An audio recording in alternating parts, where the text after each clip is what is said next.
Hello বন্ধুরা, good morning. কেমন আছো সবাই? তো আজকে আমি তোমাদের সঙ্গে শেয়ার করব আমার ভিডিও জার্নি। তো আমি ভিডিও করছি প্রায় 2 থেকে 3 বছর হয়ে গেছে। আমার ইউটিউব জার্নি 3 বছর আর ফেসবুক জার্নি আমার 2 বছরের। ঠিক আছে, তো আমি ফেসবুকে তো সফলতা পেয়ে গেছি, কিন্তু ইউটিউবে এখনও সফলতা পাইনি। চেষ্টা ছাড়িনি, চেষ্টায় আছি যে একদিন না একদিন সফলতা আমি হবই। তো আমার ভিডিও করা নিয়ে আমার আশেপাশের বা আত্মীয় স্বজন সবার মধ্যেই কিন্তু একটা ক্ষোভ ছিল যে কেন আমি ভিডিও করছি, ভিডিও করে কি হবে, বা ভিডিও শুরু করা থেকে অনেকের কথা শুনেছি, কিন্তু আমি না কারো কথায় কখনো পাত্তা দিইনি বলতে আমি গায়ে মাখিনি। যে যাই বলুক না কেন, আমি যেহেতু একটা লক্ষ্য স্থির করেছি, আমি সেই লক্ষ্য নিয়ে এগিয়ে চলব।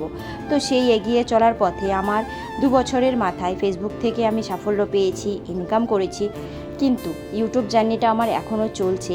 তো যারা আগে আমাকে দেখে বলতো যে এগুলো ফালতু জিনিস, কেন ভিডিও করছো, সময় নষ্ট করো, সংসারে মন দাও, কাজকর্ম ঠিকঠাকভাবে করো, মেয়েকে ভালো করে পড়াশোনা করাও, কিন্তু আমি সব কিছু সামলে তারপরে কিন্তু ভিডিও করেছি। আমার মেয়েকেও সামলেছি, আমার সংসারও সামলেছি, তারপরে সব কিছুই সামলে আমি কিন্তু ততটুকু সময় পেতাম সেই টাইমটাতেই কিন্তু আমি ভিডিও করতাম।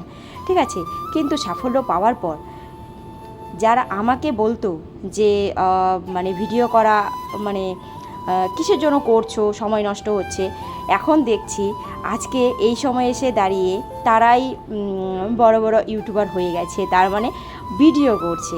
তো এখন ওদের ভিডিও আমার চোখের সামনে আসে, দেখি আর ভাবি যখন সাফল্য পাইনি তখন কতই না কথা আমাকে শুনিয়েছিল, কিন্তু আজ যখন আমি সাফল্য পেলাম, দেখলো যে না, এখানেও সাফল্যতা পাওয়া যায়, নিজের পায়ে দাঁড়ানো যায়, ইনকাম করা যায়, সেটা দেখে এখন তারাও কিন্তু ভিডিও করছে।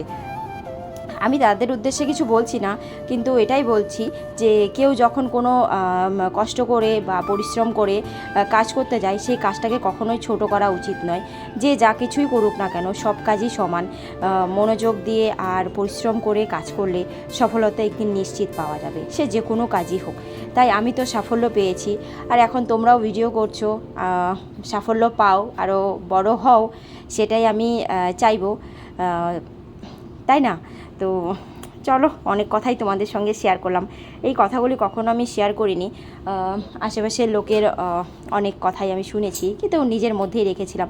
কিন্তু এর মাঝখানে কি হয়েছে বলো তো, আমার বর আমাকে প্রচুর সাপোর্ট করেছে বলতে, যে যাই বলুক না কেন, তুমি তোমার লক্ষ্যের দিকে এগিয়ে চলো, আমি তোমার পাশে আছি। সে আমাকে ভিডিও করে দেয় না, ভিডিও ধরে দেয় না, ক্যামেরা ধরে দেয় না, কিন্তু কখনো এটা বলেনি যে কাজকর্ম ফেলে দিয়ে তুমি কেন ভিডিও করছো, বা ভিডিও আর করবে না, এইসব কিন্তু কখনোই বলেনি। বরের সাপোর্ট ছিল বলে আজকে আমি এই জায়গায় এসে দাঁড়িয়েছি, বা তোমাদের এত ভালোবাসা পেয়েছি। তাই আর কি বলবো, চলো, তোমাদের সঙ্গে অনেক কথাই শেয়ার করলাম। তো মোটামুটি আমার রান্নাও কমপ্লিট হয়ে গেল। যাই হোক, সবাই ভালো থেকো, সুস্থ থেকো, আর যে যা কাজ করছো করো, সাফল্যের দিকে এগিয়ে চলো, এই কামনাই করি। তো আজকে বিদায় নিচ্ছি, নেক্সট ব্লগ নিয়ে দেখা হবে, টাটা।